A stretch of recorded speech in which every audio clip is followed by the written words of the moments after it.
things we hope for, things we want, things we're waiting for. Last week we heard from a few members of the congregation. This week we'll hear from a few others. What are you waiting for?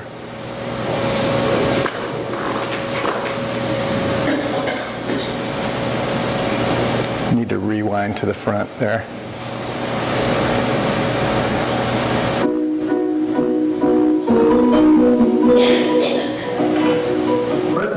What are you waiting for? I'm waiting for violence to ease in our country. There's too much needless killing, and I wish for all of that to end. Mary Louise, what are you waiting for? I am waiting and praying for the day that we don't always have to live in fear. What are you waiting for? What am I waiting for? Whatever gets thrown my way. Joanne, what are you waiting for? I'm waiting for a cure to cancer. So many people have suffered. I know there's a cure out there. Dee, what are you waiting for? I am waiting for my time, for my life, and for my children, to guide them, to grow up, get educated, and now they go along on their own. And now I'm waiting to see what surprises are in store for them, which I hope will be really good.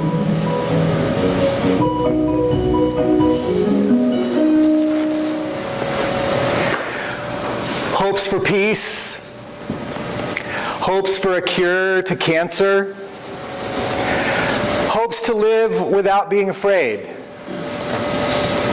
hopes for a surprise later in life. Those are hopes that a lot of us, I'm sure, can resonate with, and they're all quite positive hopes, hopes that we could all embrace and say, yeah, that's a wonderful thing to hope for. But sometimes, in fact, perhaps more often than we might be willing to admit, we don't hope for those kind of things. We hope for somebody to get what's coming. Just think back to September 11th, 2001,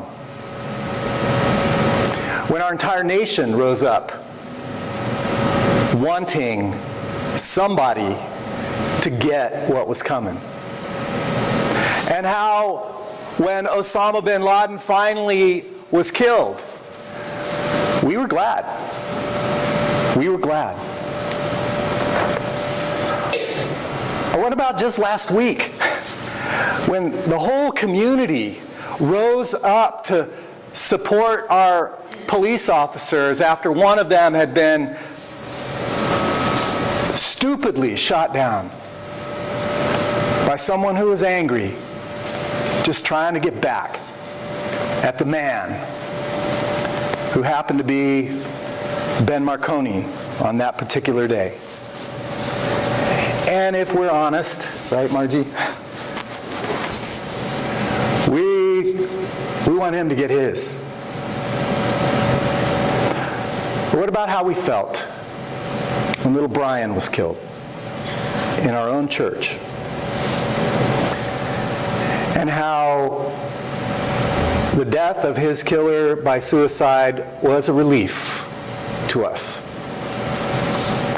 You see, the desire for revenge, the desire for vengeance, the desire for that kind of payback is deeply embedded in our bones as human beings. And because it's deeply embedded in our bones, it finds its way into this holy text that brings our human life to light. The passage we just read from Isaiah is the passage that inspired the image in the Battle Hymn of the Republic. Did you hear those words that Margie read? They are not pretty words. They are not things that we might want to admit that we would wait for or desire. It is a brutal vision of vengeance. From Isaiah 63. The prophet asks, "Why are your garments red? Like someone who's been treading grapes in the winepress." God responds, "I've trodden the winepress alone. From the nations no one was with me. I trampled them in my anger. I trod them in my wrath. Their blood spattered my garments and stained all my clothing. For the day of vengeance was in my heart. I trampled the nations in my anger, and in my wrath I made them drunk and poured their blood upon the ground. Mine eyes have seen the glory of the coming of the Lord, who is trampling out the vintage where the grapes of wrath are stored." This vengeance desire finds its way into our sacred text and finds its way into our hymn book. Vengeance is something we want sometimes, isn't it? If we're truthful. That song, that hymn, was written during the Civil War. I don't know how many of you know the story behind it. But soldiers used to march off from the Union forces to slaughter the South, singing, "John Brown's body lies a mouldering in the grave." John Brown was an abolitionist who fought to free slaves, and he was hung and killed by slaveholders. And so the Union soldiers would gather the memory of John Brown's death as a reminder as to why they are exacting this vengeance upon the South. But it was a woman who wrote the words that we just sang. Julia Ward Howe watched the troops marching off to war, singing John Brown's body, and felt that that camp meeting tune should have some better words. Drawing from Isaiah 63, she found an image of God's wrath being exacted from the enemy. You see, vengeance is clearly, deeply rooted in our human reality. And yet, when we act in vengeance, when we choose that path, rarely do we see things clearly.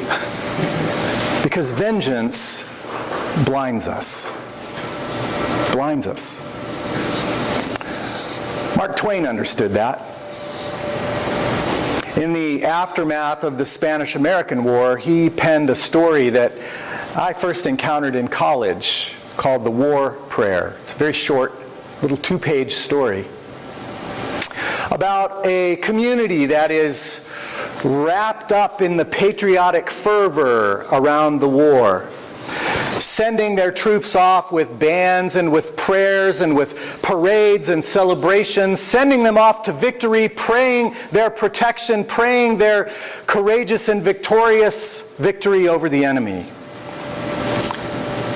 And in the midst of the church service when those troops were being sent off, according to Mark Twain's story, an older gentleman, ragged, comes in through the back doors, silently winding his way to the pulpit in the church. And from the pulpit he says, "I have been sent from the Most High. I've been sent to help you understand the side of your prayer that is invisible to you. The side of your prayer that asks for things you might not realize or want to acknowledge you are asking for." And so he begins to pray the prayer not with patriotic celebration, but with the truth of what war really means. This is the prayer. Lord our Father, our young patriots, idols of our heart, go forth in battle. Be near them. Be with them in spirit. For we also go forth from the sweet peace of our beloved firesides to smite the foe. Lord our God, help us tear their soldiers to bloody shreds with our shells. Help us cover their smiling fields with the pale forms of their patriot dead. Help us drown the thunder of guns with the shrieks of their wounded writhing in pain. Help us lay waste their humble homes with hurricanes of fire. Help us wring the hearts of their unoffending widows with unavailing grief. Help us turn them out roofless with their little children to wander unfriended in the wasteland, in rags and hunger and thirst, sport to the sun flames of summer and the icy winds of winter, broken in spirit, worn with travail, imploring thee for refuge, the refuge of the grave, and yet denied it, for our sakes who adore thee, O Lord. Blast their hopes, blight their lives, protract their bitter pilgrimage, make heavy their steps, water their way with tears, stain the white snow of the blood with their wounded feet. We ask it in the spirit of love, of him who is the source of love, and with humble and contrite hearts. Then the messenger stepped down from the pulpit and walked out the doors. And Mark Twain finishes the story saying, and most of them just considered him a lunatic. You see, vengeance blinds us. And when we seek vengeance, instead of living out of the best of ourselves, we choose to live out of the worst. It's there. There's no question but that it's there. But the choice is, out of which piece of ourselves shall we act? Our tradition, this sacred text, includes in many places words of vengeance. In fact, I love the Psalms. And this text from Isaiah, though not in the book of Psalms, is a psalm. It is that kind of prayer. And one of the things I love about the Psalms is that they express the full gamut of human emotion. They speak in the first person most of the time and articulate the myriad feelings that we have, our griefs and our sense of abandonment from God, our sense of disconnection from one another, our quandary as to why the evil prosper and why the good don't. The Psalms articulate all of that stuff that we carry inside. But hear me clearly. Just the fact that it gets written down in that text doesn't mean it's okay to live out of all of those angry, hostile, vengeful places. It doesn't give us the right to be that.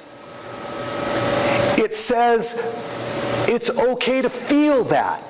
And those are different things.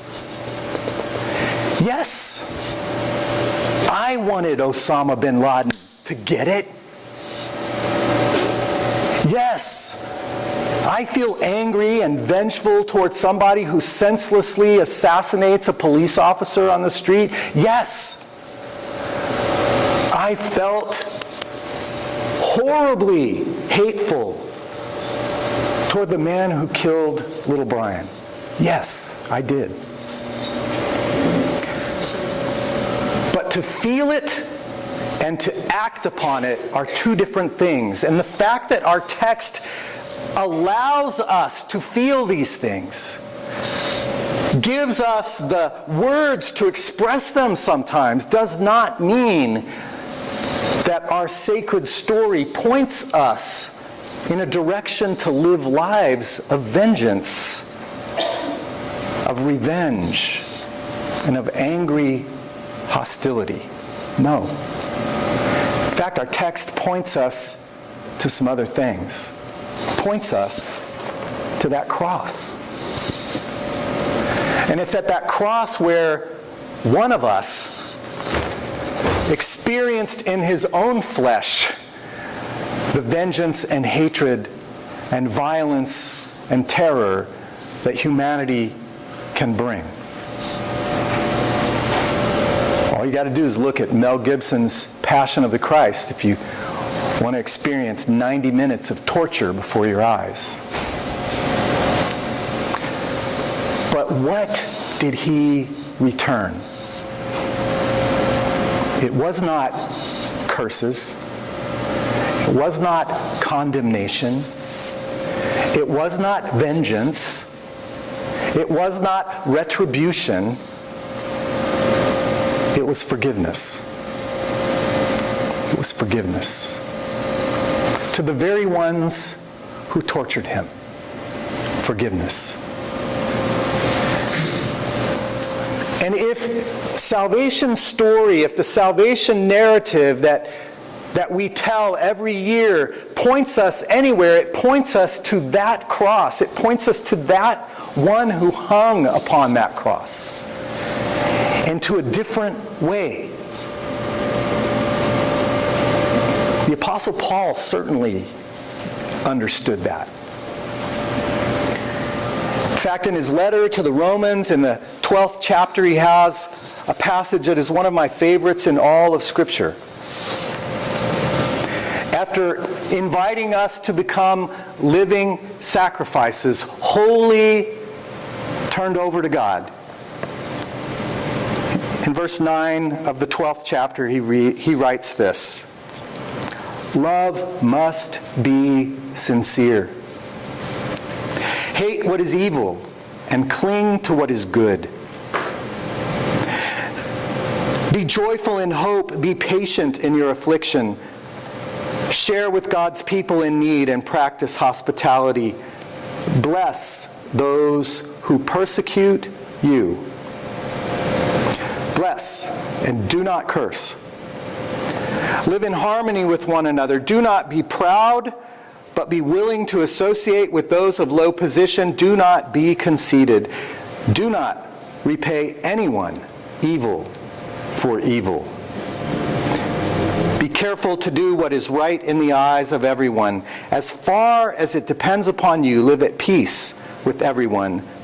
Do not take revenge, my friends. Leave room for God's wrath." You see, it's not ours. It's not ours to take. And yet I guarantee you, as I guarantee myself, there will be times when we find ourselves waiting for vengeance. And when you do, I invite you to look three places. Look to the cross. Remember what happened there. And remember what was given in return.